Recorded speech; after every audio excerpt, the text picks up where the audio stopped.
উন্নত দেশের ন্যায় রেল সেবাকে জনপ্রিয় করতে বাংলাদেশ রেলওয়ে নানা উদ্যোগ গ্রহণ করেছে। আনা হচ্ছে যাত্রী পরিবহন সুবিধার্থে ২০০টি রেল কোচ। ভারত থেকে আমদানি করা এসব কোচের প্রথম চালান জানুয়ারিতে দেশে আসার কথা রয়েছে।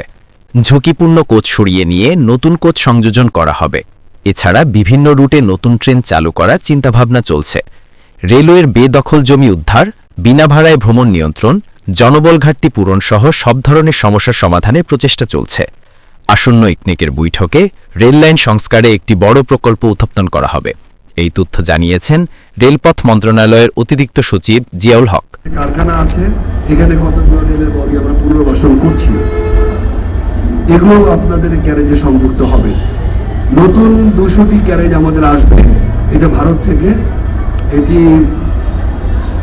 আমরা আশা করছি যে at the end of the January আমরা ফার্স্ট চালান পাইতে পারি। এগুলো সবই কিন্তু লোনের টাকা, এটা বুঝতে হবে। আমরা আপনাকে যা বললাম এগুলো কিন্তু ডেলি অপারেশনের কস্টিং। আমরা কিন্তু রেলওয়ের প্রকিউরমেন্ট কস্টিং এখানে ধরিনি। যদি ধরতাম তাহলে যমুনা ব্রিজ করতে লেগেছে 17,000 কোটি টাকা। জাস্ট একটা উদাহরণ দিলাম আপনাকে। আমরা পদ্মা ব্রিজ করতে কত টাকা লেগেছে আপনারা সবাই জানেন।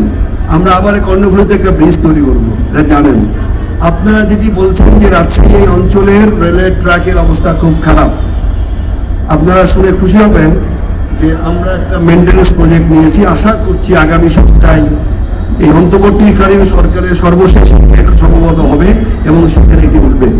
রাজশাহী রেল স্টেশনে পশ্চিমাঞ্চল রেলওয়ের পক্ষ থেকে অনুষ্ঠিত গণশুনানি অনুষ্ঠান পশ্চিমাঞ্চল রেলওয়ের জেনারেল ম্যানেজার ফরিদ আহমেদের সভাপতিত্বে অনুষ্ঠিত হয়।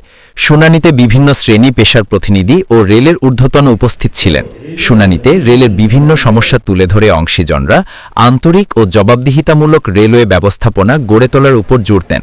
রাজশাহী থেকে বিভাগীয় প্রতিনিধি, বাংলার গেজেট।